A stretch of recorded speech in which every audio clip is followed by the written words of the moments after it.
Good evening, everyone. I'm Chief Meteorologist Janessa Webb. You're watching DC News Now at 9. And guess what? I'm tracking a few showers that are sparking up across the area. You can see making its way across 68 into West Virginia. But high pressure, it's going to continue to build overnight. And we're looking at an abundance of sunshine for your Tuesday.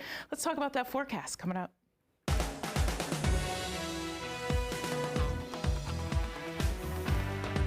Now, justice has been delivered, and this terrorist leader is no more.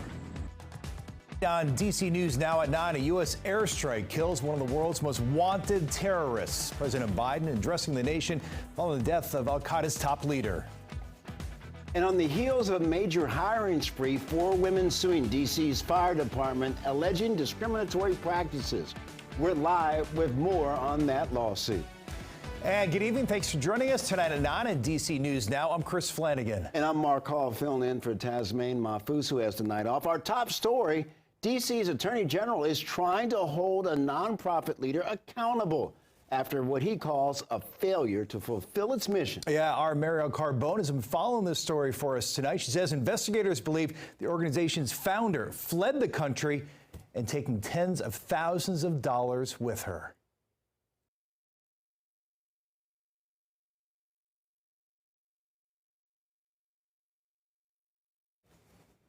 And we are having some technical difficulties. We'll get back to Mariel's story in just a moment. We're following actually breaking news tonight. Yeah, that's right. The White House says U.S. drone strike in Afghanistan this weekend killed one of the masterminds of 9/11, al-Qaeda leader Ayman al-Zawahiri. He took over as leader of the terror group after Osama bin Laden was taken out by U.S. troops. President Biden addressing the killing earlier tonight in a special report from the White House. Al-Zawahiri's death delivers a significant counterterrorism win just 11 months after American troops left the country after a 2-decade war. And since the United States delivered justice to bin Laden 11 years ago, Zawahiri has been a leader of al-Qaeda, the leader.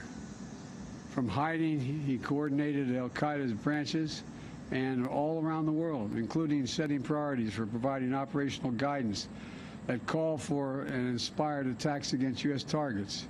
He made videos, including in recent weeks, calling for his followers to attack the United States and our allies. Now, justice has been delivered, and this terrorist leader is no more. Well, President Biden said U.S. intelligence officials tracked al-Zawahiri to a home in downtown Kabul, where he's hiding out with his family. The president approved the operation last week and it was carried out yesterday.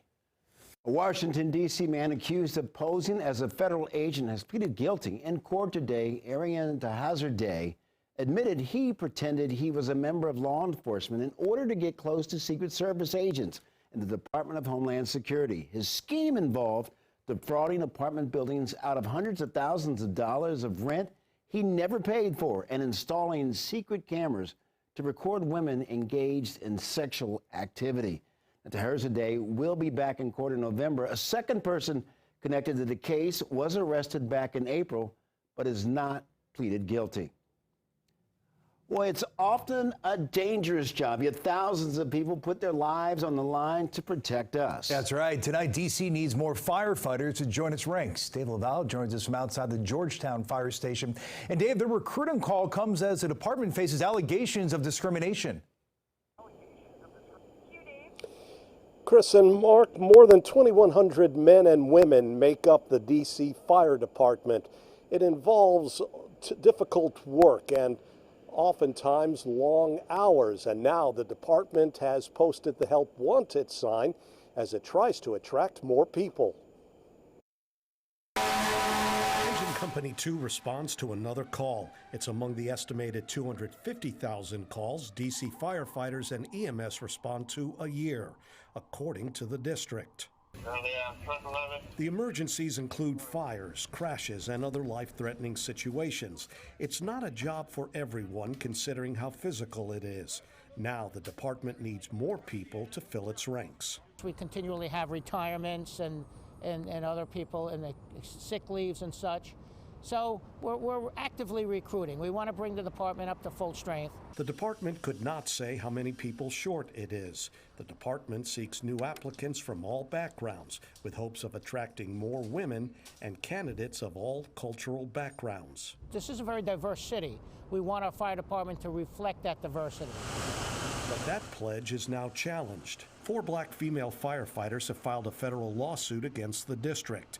The women claim they have been discriminated against based on their race and gender.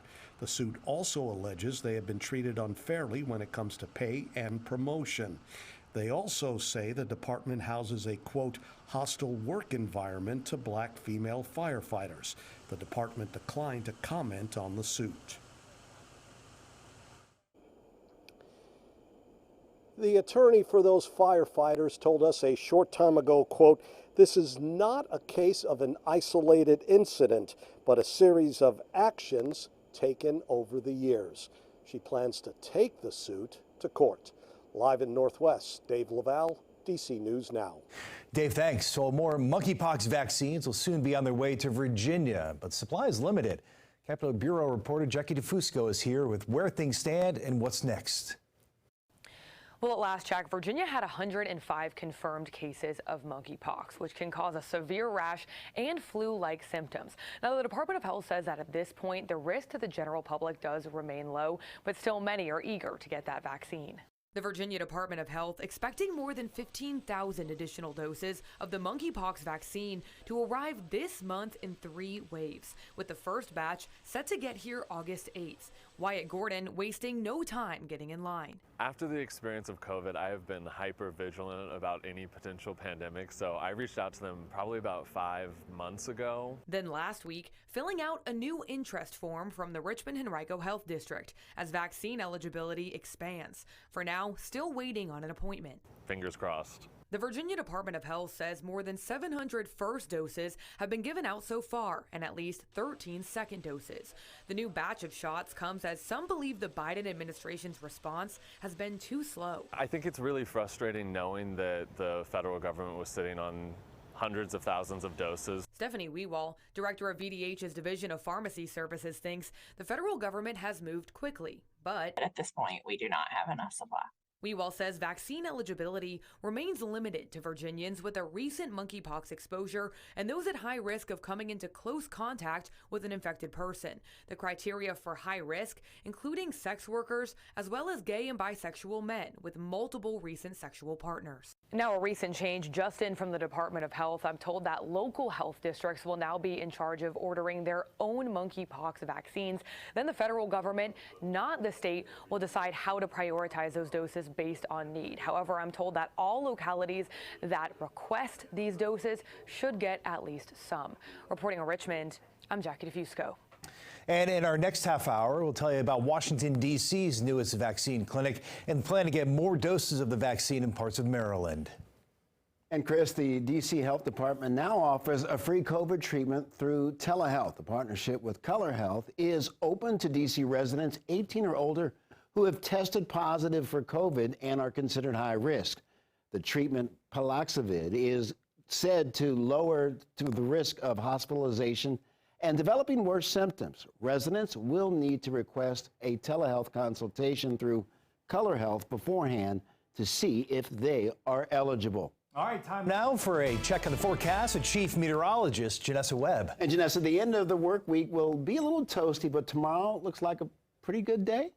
Yeah, you know, looking ahead to your Wednesday, Thursday afternoon, things will start to heat up. But today and tomorrow, we're actually sitting under milder conditions. You can see a few storms that continue to pop out towards West Virginia. But I promise you, after midnight, high pressure will continue to work its way in, and we will have limited cloud coverage for your Tuesday. Tuesday is my pick day of the week. The reason for it is temperatures will hover in the upper 80s, humidity not as bad. bad, and just this abundance of sunshine that will continue to take over. You can see the storms right now making their way across Kaiser to Cumberland.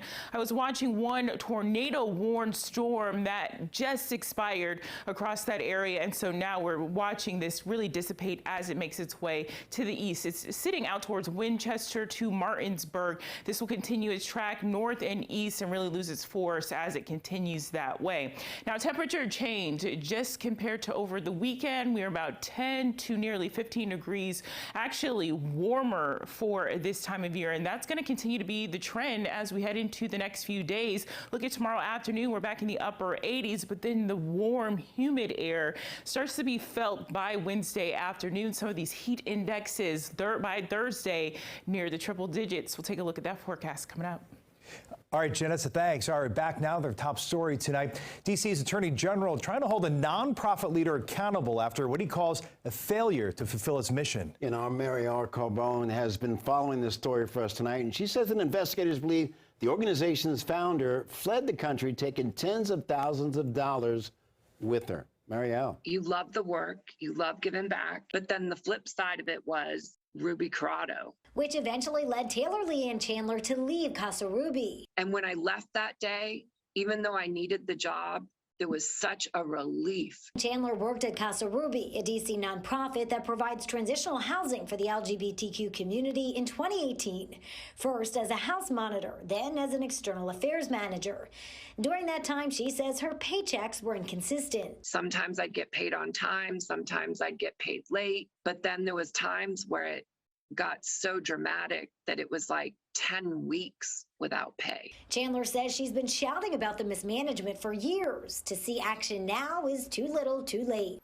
Well, I think the most concerning thing is how important this mission is and that it's not being served. Monday, the Attorney General's office filed this temporary restraining order looking to freeze all accounts by the nonprofit, preventing founder Ruby Corrado from accessing them. It comes after a Washington Post article exposed ongoing mishandling of money.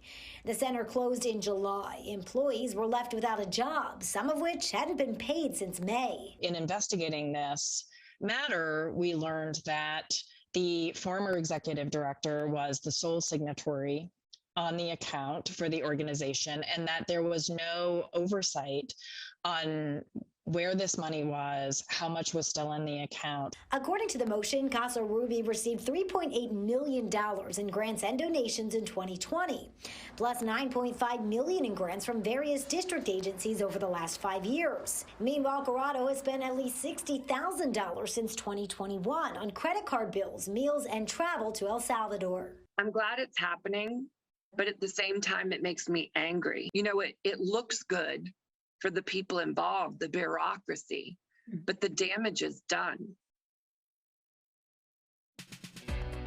That was Mary R. Carbone reporting. Now, coming up, the price of ground beef is way up compared to this time last year, and it's only getting more expensive.